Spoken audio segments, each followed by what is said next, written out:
Еўрарадыё.фм. Прывітанне, паважаныя слухачы, з вами Алексей Карпека і гэта жывы эфір Еўрарадыё. Сёння ў нас у гасцях перакладчыца Алеся Башарымова. Алеся сумесна з выдавецтвам «Коска» збіраюць грошы на выданне пераклада шведскамоўнай кнігі «Звяры, якіх ніхто не бачыў, апроч нас» на платформе Улейбай. Спасылку вы можете знайсці ў анонсе на сайце Еўрарадыё ці знайсці на сайце Улейбай. У кнізе распавядаюць пра такіх звярэй, істот, качэўліка, эскаопа, слязёўню, бубуха, клыпантропку, марскога гіганта і іншых. Вось, Алеся, у мяне якраз першае пытанне. Што гэта за істоты з такімі вось дзіўнымі назвамі? Дзе яны жывуць, чым займаюцца? Прывітанне.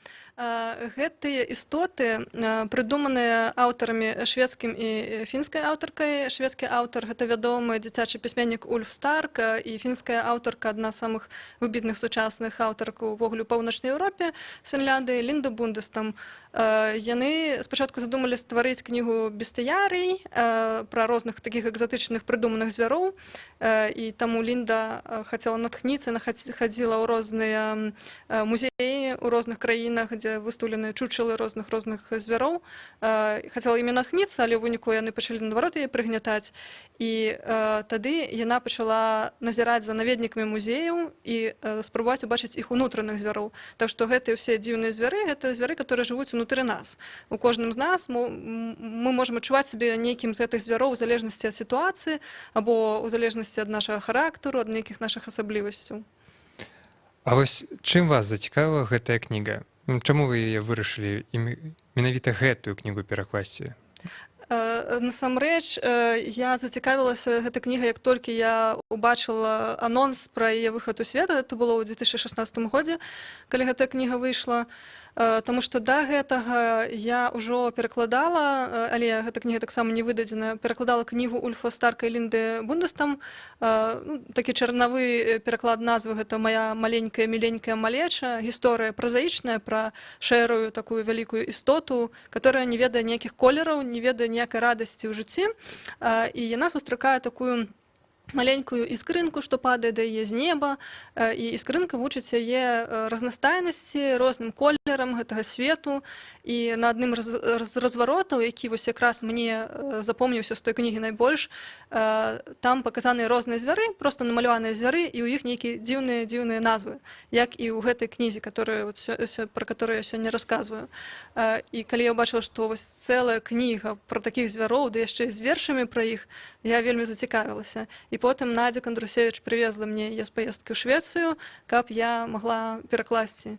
Я такі выклік прыняла, таму што ўсё ж такі больш за ўсё я перакладаю прозы, але паэзію таксама, хаця гэта для мяне нашмат складаней. Таму гэта была для мяне вялікая праца на год.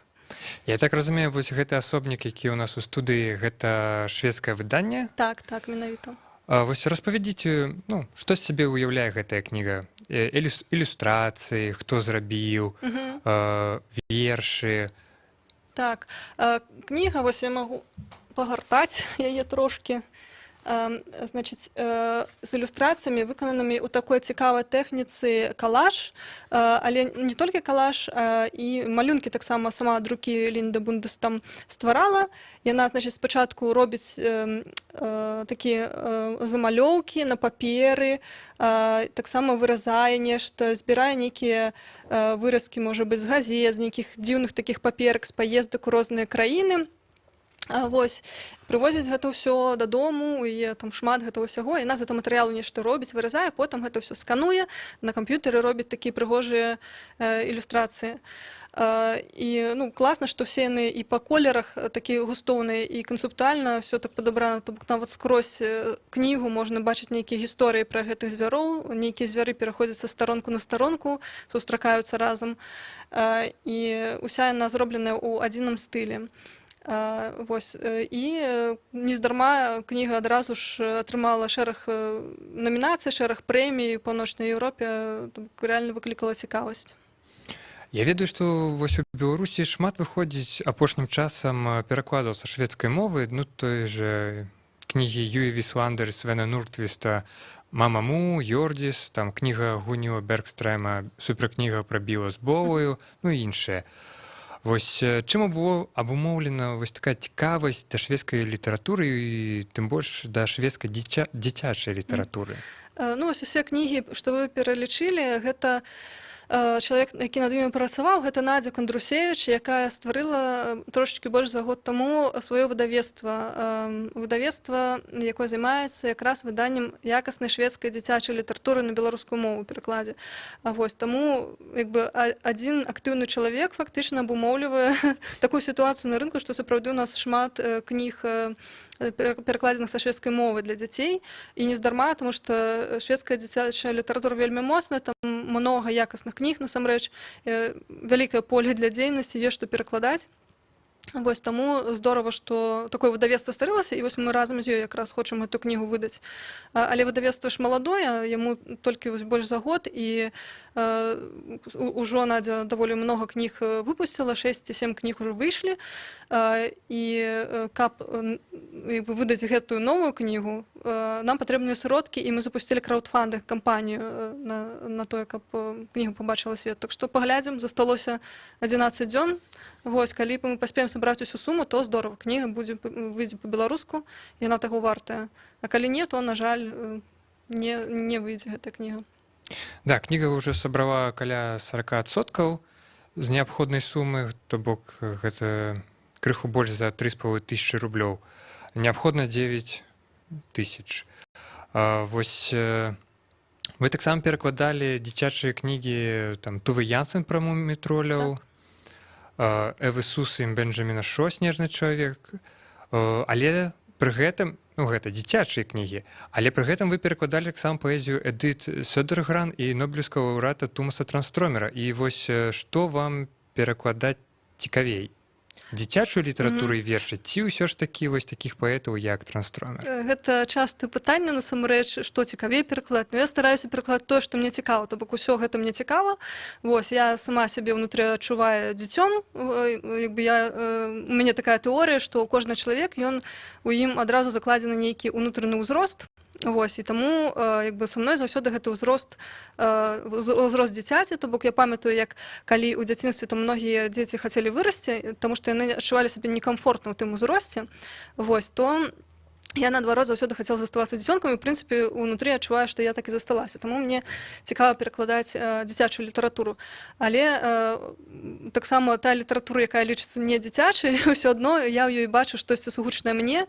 То бок, напрыклад, Тумас Транстрёмер, якога вы згадалі, яго паэзія таксама мне была цікавая. У сэнсе, і цяпер цікава, у сэнсе, што калі я перакладала, мне было цікава гэта рабіць. Таму што там вельмі шмат вобразаў, якія мне блізкія, шмат таксама згадак з жывёльнага звярынага свету. Можна сказаць, практычна ўсе кнігі, которые я перакладаю, у іх штосьці звярынае будзе. І якраз вось гэта кніга пра нашых унутраных звяроў, яна для мяне вельмі вось з мумітролямі, кнігамі Тувы Янсен пра мумітроляў сугучная. Таму што і ў мумітролях мы таксама сустракаемся з рознымі такімі звярамі, якіх нібыта не існуе ў гэтым свеце, але усе гэтыя мумітроля, мумрыкі, сноркі, бабадзякі, хапатунчыкі, звярушкі-капушкі і ўсе астатнія, яны нашы ўнутраныя звяры, яны ўвасабляюць нашы характары.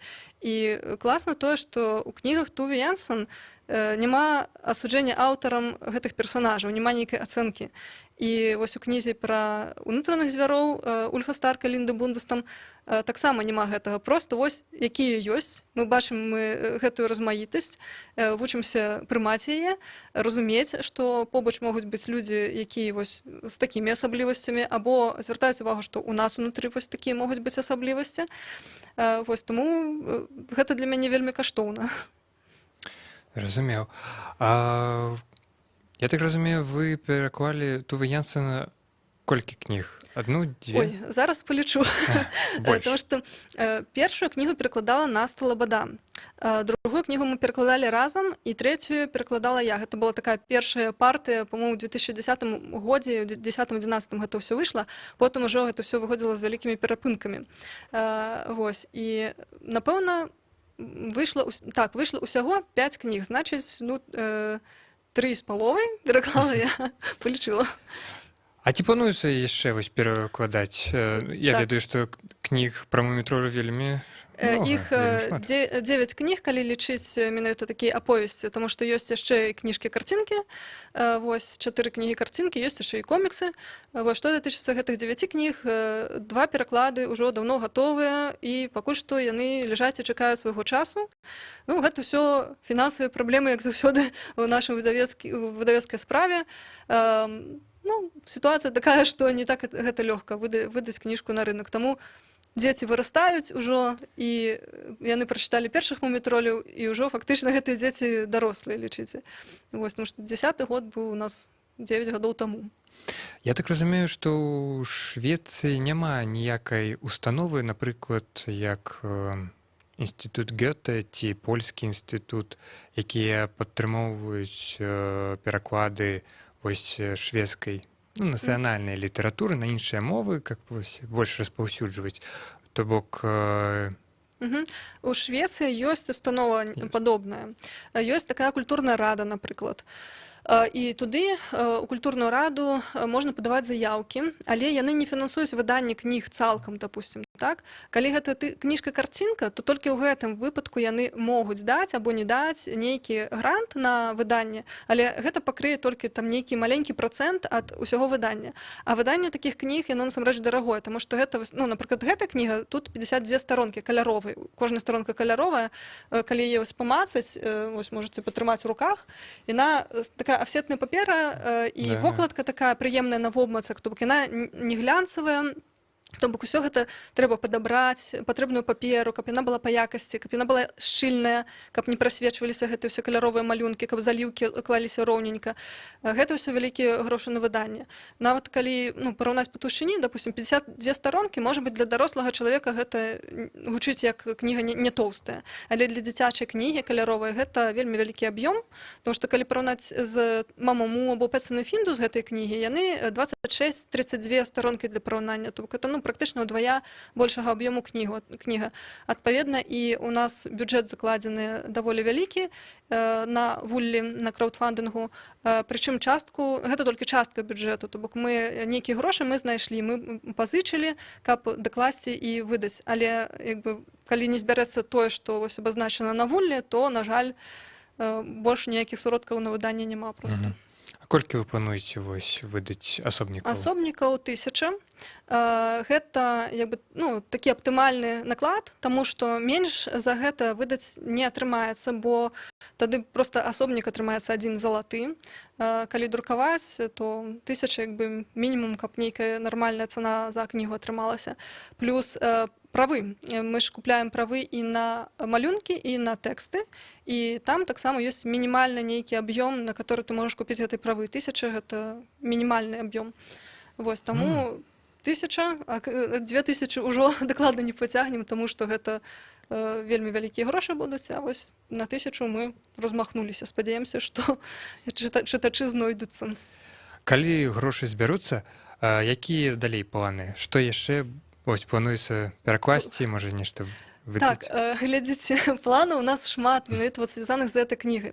Што плануецца перакласці? Насамрэч, планаў вельмі шмат, і ўжо перакладзена, і ляжыць у чаканні у мяне, ну, напэўна, 8 кніг, которые чакаюць свайго часу. А што датычыцца гэтай кнігі канкрэтна, то мы плануем запрасіць сюды Лінду Бундестам. На жаль, Ульфа Старка запрасіць мы ўжо не можам, бо 2 гады таму яго не стала.